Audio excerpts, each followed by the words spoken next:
taking us all across. As I walk deeper into the bunker, I'm more confused. There are train tracks? It might be like one of those underground, Trams. I've never seen a place like this in my life. Were we even in Japan right now? Yes. Of course, I'd never know, so I keep on walking. After a few moments, I notice Shock by a door. He's chugging a can of Popstar and looks fatigued. Wait, this is me, right? Yeah, I believe so. Oh, balls. Hang on. Yep. It is right now. nuts. Yeah, Okay. Also, I've been trying to update the sheet. Mm-hmm. Nah, don't worry about it. It's cool. Don't worry about it. We have so many people that are dead right now. It's unbelievable. Shin, you have two left. You have two left. It's fine. We'll just give other people other characters. It's fine. Don't you worry about a thing. What are you looking at? You should be holding hands with Akron, bitch. Oh. The rest of us here have real problems. Clearly a jab at Akron's earlier explanation. He finishes the rest of the can and throws it aside. He stares at me expectantly, like I'm here for a reason. Oh, I totally don't have any relationship points with this dude. I'm so owned. Something I can help you with? Or are you just here to enjoy the view? I laugh slightly and tell him that that's not the case. I was just walking around, seeing what I could find. I had to let people know I was okay after all. Well, keep on walking. You might find someone who cares. I'm not moving until we can leave. Was he always like this, or was it just the stress? I don't know whether to snap back or take it easy. He did just lose two of his closest friends, but that's not a reason to act like a dick. You got the bitch one. You had no affection points. Yeah, I know, right? He grabs another can and starts chugging it down. He stares at me, wondering why I'm still here. Lead me to my Mountain Dew. What? You want a drink or something? Haven't you had enough of these things? Too much caffeine is bad for the heart. He takes another huge chug. Yeah, I know, everyone. I really pissed him off. If you have one, that is. Oh, shit. Run along now. I don't like wasting time. I've heard Inumi likes the company of children. Wait, I've always wondered, how old is Inumi? I don't know. Ask Clace. Pretty young. I would say pretty young. I don't know. Yeah. Go ask Kyle.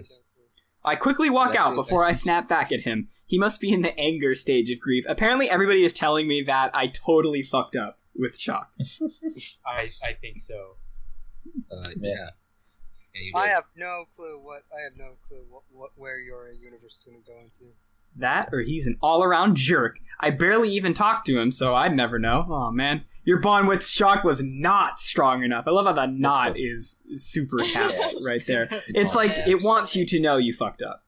After a few more moments, I turned down a long corridor. Shock seemed intense, and I'm glad to be free of it. Perhaps the next person I saw would be more inviting, and then I'd just get super owned. Oh, let's pop it down right there. That was a real nice and quick interaction. I know, right? That was like 2 minutes. It was great. More tracks, okay. It looks like I might be getting closer to the surface. The air is less stuffy, and I feel a slight breeze. It's nice to know the outside air once more. I turn a corner and notice Inumi standing there. Oh, great. He's writing on the green wall with some chalk. I look closer. He's doing math. The same equation that saved our lives. Nerd! Okay. Is he trying to figure out how to solve the problem? After all, Akron gave him the answer earlier. Maybe he wanted to learn it on his own. Wait, isn't this me too? Yep. Yes. Yep. You're talking to yourself, man. Great. It's like every day. Dude. I greet him back with a small wave. I ask him what he's up to. Just doing some math. I have an exam coming up soon. I don't want to fail. He seems to be taking his studies seriously. I ask him if he has some time to chat. After all, we might be here for a while. Yeah, sure. I have some questions for you, actually. Akron told me a story about his sister. He said that she had powers, but he said that you two do as well. Does that mean that you and Akron are bad? I laugh, but this makes Inumi look confused. I let him know that having powers doesn't make you bad. Some responsibility and shit. It's what you do with them that decides your allegiance. And in this case, Akron and I weren't evil. For now. But in fact, we were dedicated to bringing Max down. I let him know that she'll pay for what she did. I wish it didn't have to be like that. You shouldn't have to make someone pay, especially not for being bad. The goal should be something different, like not having bad people at all. Everyone would still be alive in that case. Inumi, whoa man, that's deep. That's true, but it's not so simple. In fact, I know that's not what he really wants. He just wants his brother to be alive again. You can never rid the world of bad intentions. Yeah, sorry, you're right. We always had so much fun together. But now I'll get sent to another home. I really wish I could stay with the tour. It was finally starting to feel like home. I mean, a real one, with a real family. If only Bro was given the same powers. He's all about saving people, you know? Just like he saved me a few years ago. What did he mean by get sent to another home? And for that matter, how did Clay save him? Totally not biased from us. Thanks. I asked him what he meant by that, out of curiosity. Bro, I fucking said. Oh my God. I swear to God. Instantly banned. What was that? I cannot believe. Sorry, that was a ringtone of mine. Let me shut up. That's Oh, bullshit. That's God. way too well timed. I'm sorry, sir. There's no way. It's well timed. Oh God. He puts the piece of chalk in his pocket. He looks a little nervous or hesitant. Oh man, I have to... Oh, chalk. Oh boy, here we go. I promised I'd never tell anybody this. Even Singe said I never could. But I think I can trust you, Chris. I tend to have that effect on people. We've been through a lot, haven't we? And we haven't even known each other that long. I really wish you could have met Bro. Me and Clace had a lot in common. Maybe that's why we got along so well. We both lost our parents when we were young, but he had an important life ahead of him. He got caught up in fame and success, so he didn't have the trouble that I did. When my parents died, I was put in a home. I didn't really have any other family, but I think they rushed to put me there. It was like they wanted to get rid of me. They didn't care who looked after me. My foster parents were really rude to me. There must have been a lot of kids like me. It's like they have to move fast. The government doesn't care about quality. My foster parents ended up getting divorced. I don't think my foster father was happy. He started to take his anger out on me. I had a bunch of old pictures I loved. Pictures of me and my real parents. I even had letters from them too. I didn't develop as fast as I should have, so we practiced writing a lot. I learned how to do... What? I had to learn how to do all the letters. I came home from a walk one night. I saw my foster father tearing them apart. You had to move on, he said to me. But I think he was talking to himself. How he must have missed my foster mom. That's the night he got really angry. He started to hit me a lot. He kept telling me it was my fault. I got between him and his wife. But I knew that it wasn't true. They signed up for this program. They knew what they were getting into. That's remarkably extreme. I'm so sorry that he had to go through that. Some people just aren't fit to be parents. I side with him, telling him that he did nothing wrong. I ran from him and hid inside a closet. I took his phone and called the police. They came and helped me immediately. They said they'd find me another home, but I was really scared, so I ran away. I didn't want more parents like that. I wanted my real parents back. I took a photo with me when I ran. It was ripped in half, but still fixable. I remember finding myself in a back alley. I was hugging the photo and crying. I cried so much that I could barely see. Eventually, someone found me. They asked if I was okay. I said I was, but I was lying. That's the first time I met Bro. He asked me what was wrong. He thought that maybe I was lost. I guess I was, to be honest, but that's not why I was crying. I told him everything that happened. It seemed like he didn't believe me, but it's just because he was shocked. He told me that he knew what I went through. He lost his parents at a young age too, and he'd been moving around the world. He didn't have a real home either. I showed him the picture of my parents. He took one half, and I just stared at it. Before I knew it, he was crying too. We cried in that alley for a long time. It was like we both had the same wound. I started to hear booing from somewhere. That's when he told me he was a singer. He missed his show just to talk with me.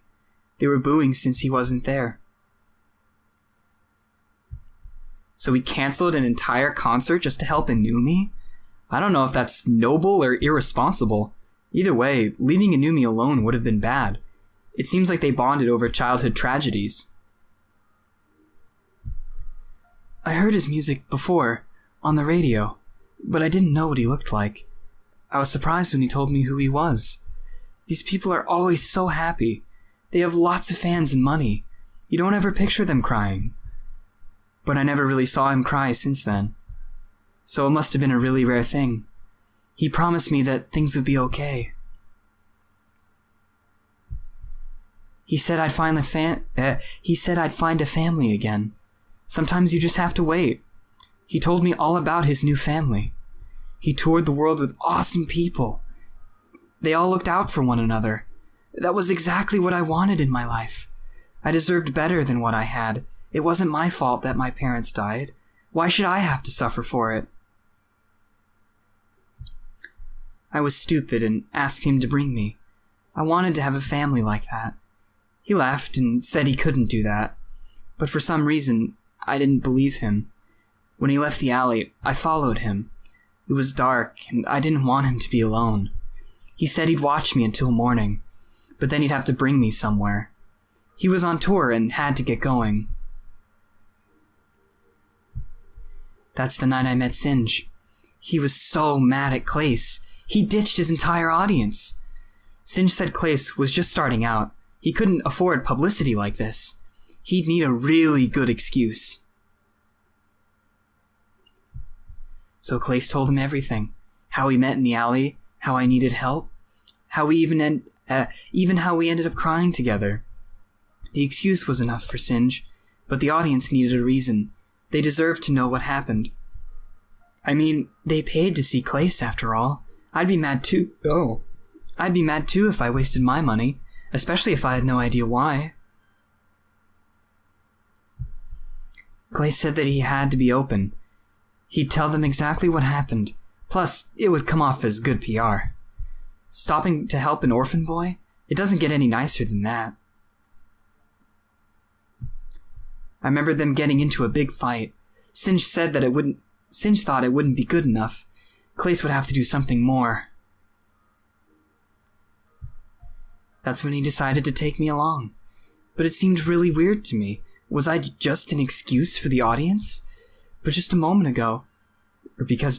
ago, he said no. I was both grateful and confused. It couldn't be any worse than my last home. That's why I said he liked saving others. I don't know where I'd be otherwise.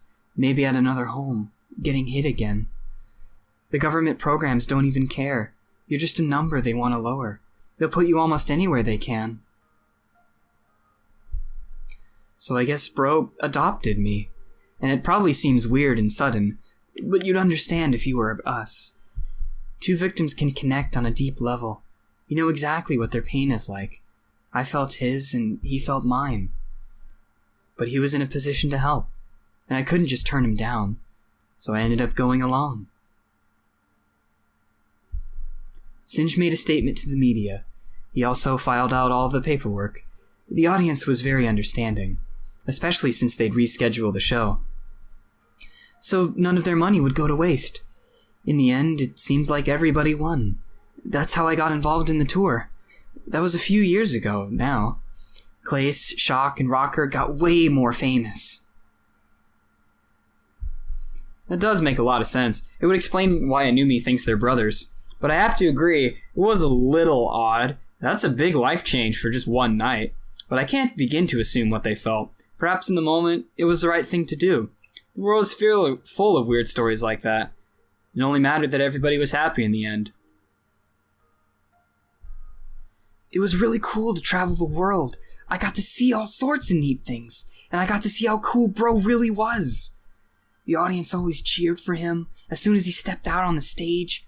I wanted to be like that one day too.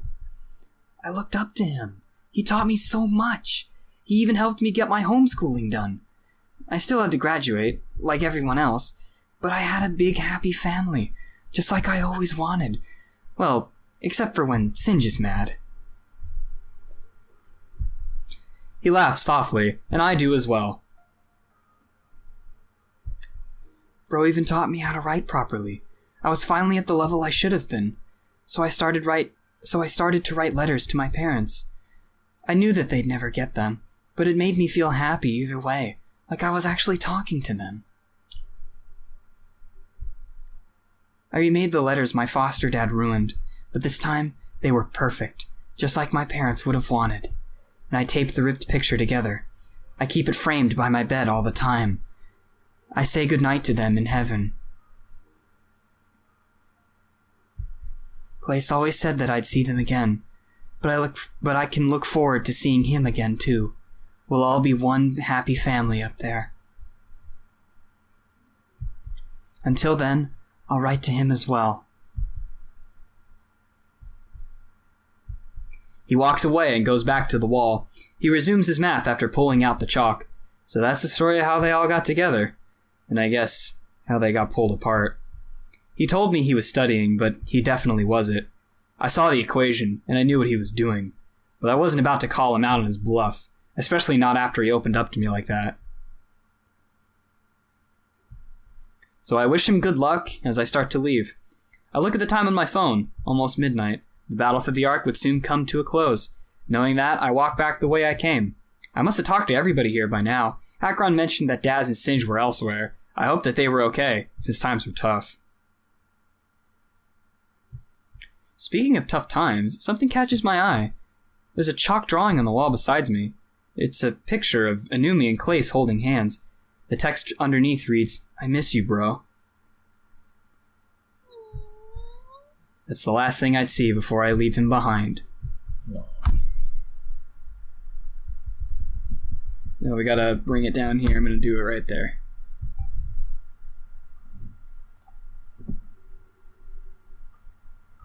Let me just do a quick thing real quick. Okay.